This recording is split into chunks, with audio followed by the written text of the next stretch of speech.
Well, it looked like the Raptors were very close to trading Kyle Lowry this past trade deadline, and I guess that's the only indication that he might leave, other than the fact that he is apparently selling his house in Toronto. Should the Raptors really trade Kyle Lowry?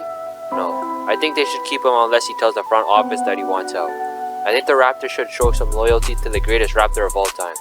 There were many people that were furious when the Raptors traded DeMar, including himself, due to the fact that he spent all his years in Toronto and due to the fact that he has given all to the city. But with hindsight, we can see that the Raptors got a championship out of this. I don't think the Raptors should move Kyle Lowry unless it gives them a shot at winning a championship, which is very unlikely. And I don't see how the Raptors would do Kyle Lowry like they did DeMar, especially since it was only 2 years ago when the trade happened. Will Kyle Lowry stay after this year's free agency? To be honest, I don't think so, and I think he'll probably sign a short-term contract with the Heat. Lowry has a great relationship with Jimmy Butler, and Miami has the cap space, I think, to pull this off, which could make them championship favorites possibly. Now, if the Raptors do keep Kyle Lowry, it'll be interesting where this team goes. I think this team can definitely compete in the middle of the East standings at around the 4 to 6 seed if they stay healthy.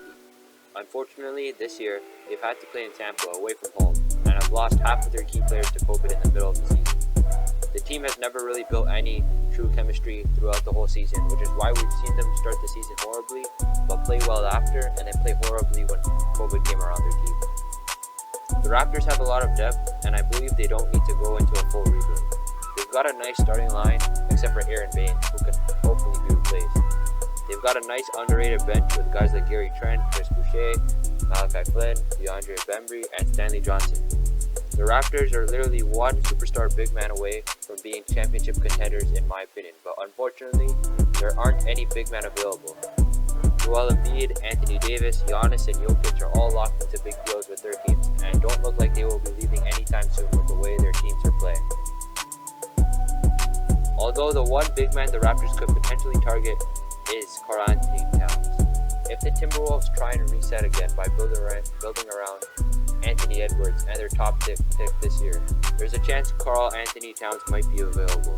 The problem is that Karl Anthony Towns is locked into a deal until the summer of 2024, so the Raptors would have to make a trade. With salary cap issues and trade value, it would be hard to pull off this trade. The best trade I can think of off the top of my head is Kyle Lowry and their top draft pick this year, plus some bench players, but even then, does that still make them championship contenders if they let VanVleet take over the point guard position and let Gary Trent be a consistent starter? Plus, would Kyle Lowry even accept a sign and trade to the Timberwolves? The Raptors do have a lot of cap space, but the next few free agencies probably won't even help them out unless something drastically changes in the NBA and some top tier superstars in a really bad situation. What if the Raptors try and go young with their team but not rebuild? That would probably mean going for a top draft pick this year, and maybe if they get a chance drafting a guy like Evan Mobley. The Raptors don't need to tank for a high pick this year though, because this year's NBA draft is one of the most stacked ones, and I bet the Raptors can somehow find someone low-key who could be a star later in the draft.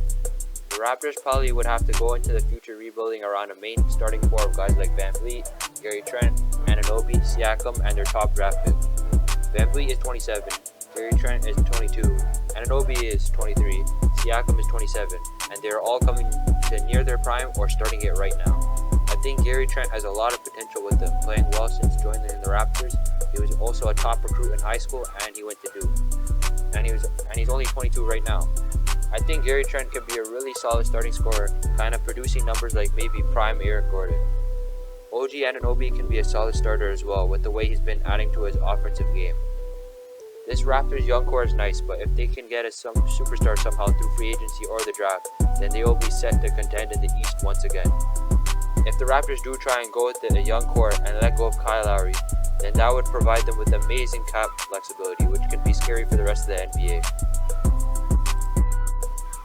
So I think the Raptors should keep Kyle Lowry for loyalty reasons, and if he wants to come back, why not re-sign him just because?